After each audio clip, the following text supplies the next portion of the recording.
Hey, Cumbo. This is Caroline Topperman. We're from Hi, Mountain Ash everyone. Press. And we are here to talk today about MFAs. So we thought we'd start by making sure everybody knows what an MFA is.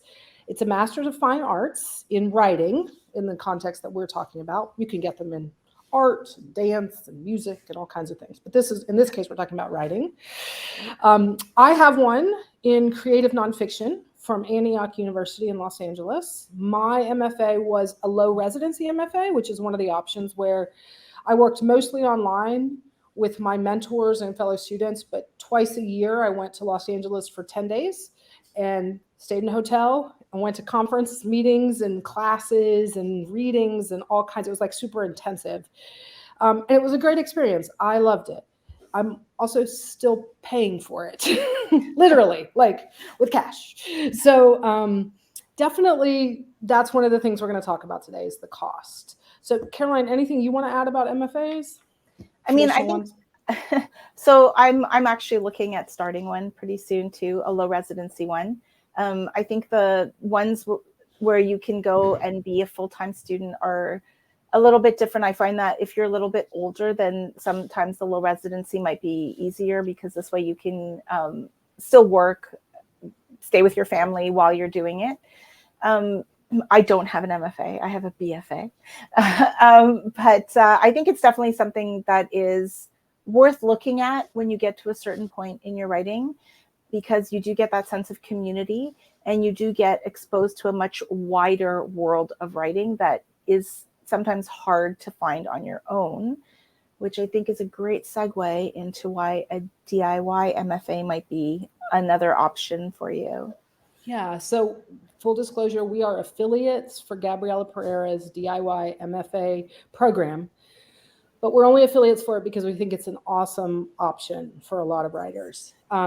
So a DIY MFA is exactly what it sounds like. It's a do-it-yourself MFA, except it's not sort of totally do-it-yourself. Gabriela and her team have created a course program that mimics what is in a traditional MFA.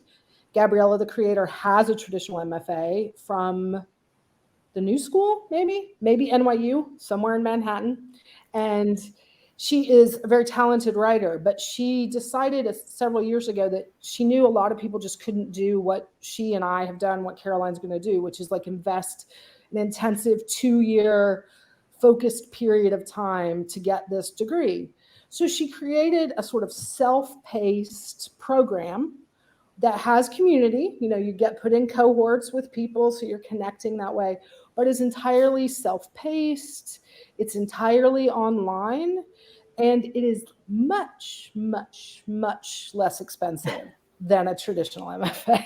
That's like right. Even a low residency MFA, it's definitely a lot less expensive.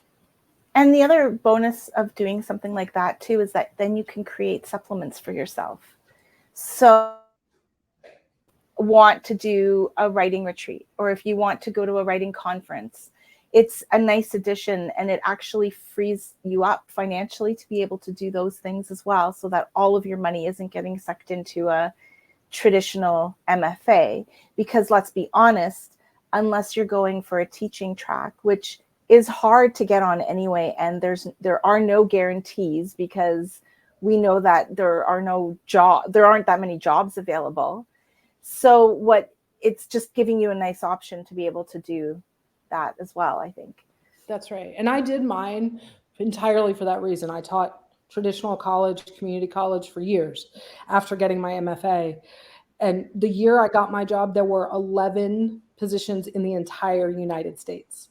So that's not to brag on me. I happened to come across a really great fit for myself, but there just aren't a lot of jobs for people. So a DIY MFA is a great program if you want to understand more about technique, understand more about things like marketing and publicity and the business end of things, but also learn craft tools and read great literature with other people and really dive deep into your education on writing without investing a kind of time and money that can really take you away from the rest of your life. Yeah, and especially if you're not looking to teach.